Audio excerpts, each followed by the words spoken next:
Hi எல்லாருக்கும் வணக்கங்க. Welcome to Edumatics plus. இந்த வீடியோ உங்களை யாரையாவது கஷ்டப்படுத்துச்சுன்னா ஐ எம் சாரி, நான் முன்னாடியே மன்னிப்பு கேட்டுக்கிறேன். இது என்னுடைய ஒரு ஆதங்கம் தான்.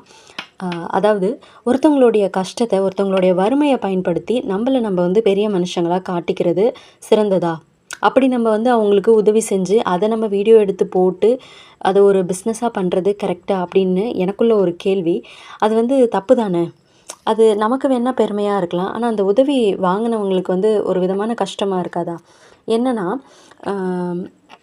நீங்கள் வந்து ஒருத்தவங்களுக்கு உதவி செய்கிறீங்க. அது ரொம்ப சந்தோஷமாக தான் இருக்குது. அது நீங்கள் பார்க்குறப்ப, அதை வந்து நம்ம பார்க்குறப்ப. ஆனால் அந்த உதவியை வாங்குகிற ஒரு மனுஷனோட முகத்தில் இருக்கிற அந்த வறுமையை, அவருடைய அந்த இயலாமையை எதுக்காக கேமராவில் படம் பிடிச்சி உலகம் பூரா காட்டுறீங்க? கல்வி வந்து ஒரு மனுஷனுக்கு என்ன சொல்லி தருது? இந்த மாதிரி வந்து உதவி செய்கிறத வந்து கேமராவோடையே சுற்றி நீ வந்து உதவி செய்கிறத ஃபோட்டோ எடுத்து போடு அப்படின்னா சொல்லி கொடுக்குது. ஏட்டுச்சுரக்காய் கறிக்கு உதவாதுன்னு சொல்லுவாங்க.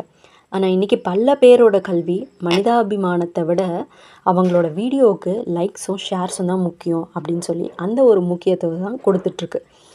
உதவி செய்கிறப்ப நீங்கள் கொடுக்குற அந்த ஒரு மூட்டை அரிசியோ, இல்லை வந்து அவங்க ஒரு மாதத்துக்கு தேவையான அந்த மளிகை பொருட்களோ, இல்லை ஒரு வாரத்துக்கு உங்களால் முடிஞ்ச மளிகை பொருட்களோ ஏதோ ஒன்று கொடுக்குறீங்க.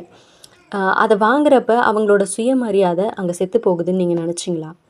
அதை கொஞ்சமாவது நீங்கள் நினச்சி பார்த்தீங்களா? தர்மம் செய்கிறப்ப வலது கை கொடுக்கறது இடது கைக்கு தெரியக்கூடாது அப்படின்னு சொல்லி நம்ம படிச்சிருக்கோம், மற்றவங்க சொல்லி கேட்டிருக்கோம். ஆனால் இன்றைக்கி அந்த தர்மத்தை ஃபேஸ்புக்லேயும் இன்ஸ்டாலேயும் யூடியூப்லேயும் தான் தம்ப்நெயில் வச்சு நம்ம பார்க்க முடியுது. ஒருத்தவங்களுடைய வறுமையை வச்சு பிஸ்னஸ் பண்ணுறதுக்கு பேர் மனிதாபிமானமே கிடையாது. அது ஒரு மனவியாதின்னு தான் சொல்லணும். அதுலேயும் ஆனால் நம்ம வந்து கமெண்ட் பண்ணுறோம் இல்லையா? இதை விட கொடுமையான விஷயம் அதுதான்.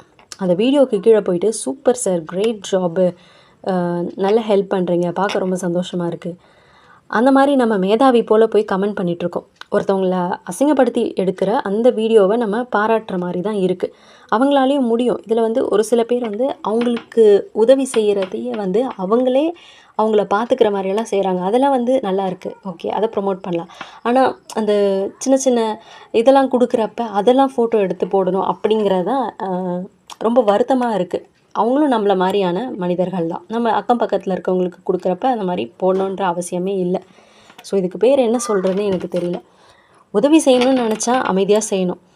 உங்கள் செல்ஃபோன் கேமராவை ஆஃப் பண்ணிவிட்டு அந்த ஏழையோடைய கையை பிடிச்சி உதவி பண்ணுங்கள். அவங்க கண்ணில் இருக்கிற அந்த நன்றியை நீங்கள் மட்டும் பாருங்கள், அது போதும்.